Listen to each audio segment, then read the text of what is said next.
In today's day, I'm going to talk about a reliable indicator of success in preparing job interviews successfully and ultimately passing them, because these two correlate quite well.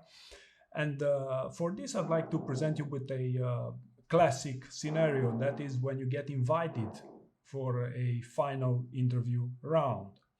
So in this scenario, there's of course the welcome news that you're getting invited for a final interview round, but there's also the other side to the story, that usually you have to schedule it as well. And that's usually more or less 10 days away from the moment you receive that news.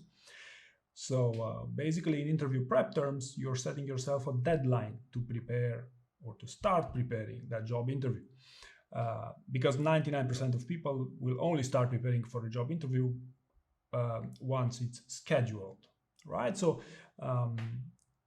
it's not optimal to prepare something under a deadline, right? So it's well known that we perform best when we make some educated judgments on how to best prepare for a specific event. And furthermore, I know from experience that most candidates, if you schedule that interview in 10 days, for the first 5 days you feel excited about it, and it's only the last 5 days which you'll spend on interview prep, and then you realize that it's actually super challenging, and you wish you had more time to prepare it. Okay, so long story short, the main enemy to prepare a job interview is time. Okay, so time is something you'll have to figure out in preparing a job interview in order to be successful in that preparation and subsequently to pass the job interview. And my best fix to fight time in preparing any job interview with any company is to basically prepare a story bank.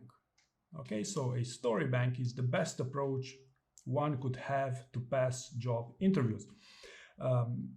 Why would this be so efficient? Well, first, as I said, it is the best way to fight time, because a story bank is something you start right now, right? So even you don't plan to interview this year, you only plan to start interviewing next year, you could start writing your stories and have a story bank ready for the occasion. And it's of course, a huge difference if you are 10 days away with an interview and you have your story bank and you only have to do the finishing touches, as compared to you have to start your story bank when you're 10 days away from your interview. Also, story bank allows you to interview with as many companies as you want, because you have that backup, you have something you can rely on. Whereas when you prepare an interview the classic way, you only start preparing the most commonly asked questions, and then basically you forget everything a few days later, right? The second reason why a story bank is super efficient is because it's up to you. It's only up to you, and there's only two questions which matter with respect to a story bank: is on whether you have one, because the challenge is to come up with enough stories so you can call that a story bank. And the second question is on whether you are happy with your story bank, right? And notice here I didn't ask you to evaluate your story bank on various criteria. It's not rocket science. You basically figure it out. Because this exercise of preparing a story bank allows you to better self-assess, and you know exactly where you are, and at times even prevent you from applying to roles which don't make sense for you. Because if you realize that, hey, my story bank doesn't qualify for such a role, then maybe you could also save yourself a bit of time there to not engaging into an interview that you don't have any chance for, or vice versa. You think you're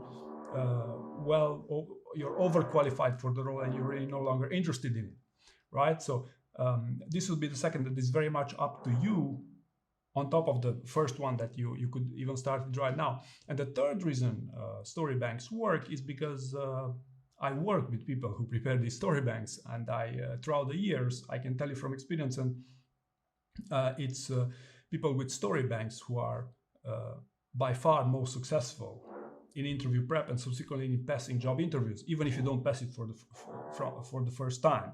Okay, it's of course plausible for someone not to prepare a story bank and to still pass a job interview, because candidate branding also depends on factors such as your CV and you know, various other things such as references and all that stuff.